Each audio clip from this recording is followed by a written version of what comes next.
Hello and welcome to Channel 781 News. The Massachusetts Attorney General has clarified the meaning of the state's open meeting law in response to a controversy that began here in Waltham. Last fall, the Waltham City Solicitor wrote a memo warning that it was potentially problematic for current elected officials to participate in candidate forums due to the open meeting law. That memo was requested by City Councilor Randy LeBlanc in advance of a candidate forum hosted by the Waltham League of Women Voters. You may remember we did a special report on the memo, and the Boston Globe published an editorial criticizing it. On February 9th, the Globe reported that Attorney General Andrea Campbell's office has updated a frequently asked questions page on the state's website in response to this issue in Waltham and a similar one in Newton. The page clarifies that the open meeting law does not restrict an individual's right to make comments to the general public, even if a quorum is present. However, it notes that members of a public body should be careful to address their comments to the public and not to fellow members of that body. We learned recently that John Cervone, the city solicitor who wrote that opinion, is retiring.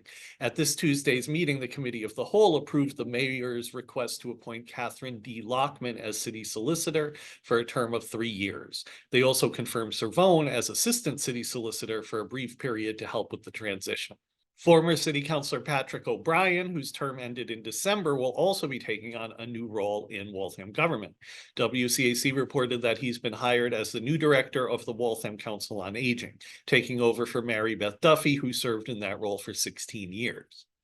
The Fernald institution has also been in the news recently.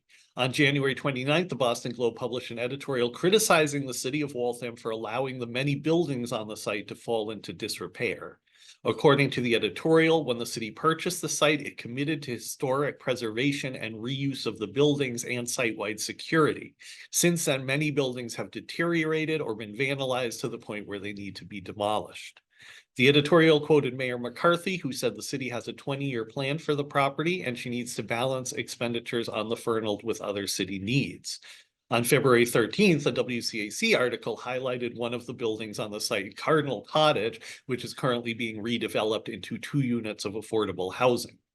This past Sunday was the second in a series of People's Fernald meetings organized by concerned citizens, including Councilor Bradley MacArthur and former councilors Paz and Darcy. About 60 people showed up to the meeting, which featured presentations by Darcy and by Brian Parsival, whose photos were used in the Globe editorial. You can find a recording of that meeting on our YouTube. At this Tuesday's meeting, the Committee of the Whole discussed several items related to the Fernald and voted to hold a public input session. This will be the first official opportunity for the public to weigh in on the plan since 2021. A date has not been set for that meeting as far as we know. Also at Tuesday's meeting, the Rules and Ordinances Committee discussed changing the rules for special permit hearings, which take up a large portion of the City Council's time. We'll discuss that more on our debrief show, which we'll be posting very soon, so stay tuned. Thanks for watching.